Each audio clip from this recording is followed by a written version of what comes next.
On January 15, 2009, US Airways Flight 1549 began a routine ascent out of New York's LaGuardia Airport. Just minutes after takeoff, the Airbus A320 struck a flock of Canada geese. The impact destroyed both engines simultaneously, and the aircraft completely lost power. The cabin went entirely silent. A 73-ton commercial airliner had instantly turned into a massive, unpowered glider, falling rapidly toward one of the most densely populated cities on Earth. Standard airline emergency checklists assume a crew has time and altitude to troubleshoot a problem. At 3,000 feet, Flight 1549 had neither.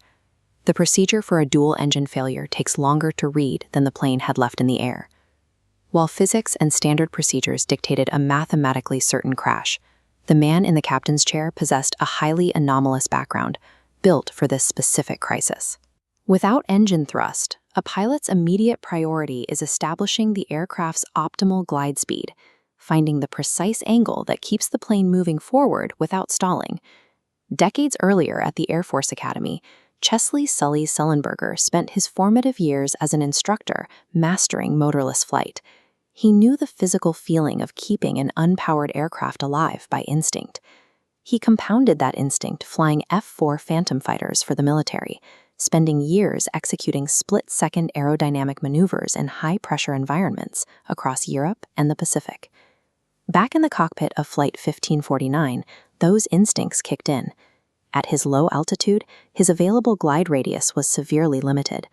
Attempting a turn to LaGuardia or Teterboro risked crashing into populated neighborhoods. He needed an empty runway to accommodate an airliner. The only flat strip of water within his shrinking radius was the Hudson River. Taking a commercial jet into a river is an extreme maneuver, but Sullenberger had spent years as an accident investigator. He had co-authored research with NASA scientists on the exact type of rapid-onset crises he was experiencing, studying how procedures break down under pressure. His decision to ditch in the Hudson was a lightning-fast computation. He was actively reverse engineering the fatal mistakes of previous pilots to ensure he didn't repeat them. Inside the cockpit of Flight 1549, there was no screaming. As the plane descended, Sullenberger and First Officer Jeff Skiles worked in near total silence. They relied on Crew Resource Management, or CRM. It's a standardized communication protocol designed to keep flight crews completely logical and operating as a single unit during moments of extreme stress. Sullenberger was instrumental in developing the CRM course used by US Airways, having personally taught these communication protocols to hundreds of his fellow crew members. The silence in that falling aircraft was the sound of a system working perfectly. The pilots executed the emergency landing flawlessly because they were operating on a psychological framework that Sullenberger had spent years hardwiring into the industry. The plane hit the freezing water and stayed intact. Sullenberger swept the sinking cabin twice to ensure it was empty, and all 155 people on board survived. The mayor of New York dubbed him Captain Cool for his poise.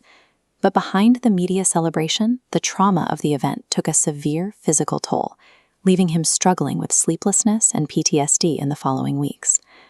When asked how he managed the crisis, Sullenberger explained that for 42 years, he had been making small daily deposits into a bank of experience, education, and training. On January 15th, his balance was sufficient to make one massive withdrawal. He channeled his sudden global fame into a campaign for better aviation safety protocols, a path that ultimately led to his appointment as the United States ambassador to the International Civil Aviation Organization. In that role, he refused to act as a rubber stamp for the industry. Following the Boeing 737 MAX crashes, he delivered blistering critiques of both Boeing and federal regulators, prioritizing passenger safety over corporate interests. The survival of Flight 1549 was the inevitable yield of a lifetime of quiet, relentless preparation, finally meeting the single moment it was called upon.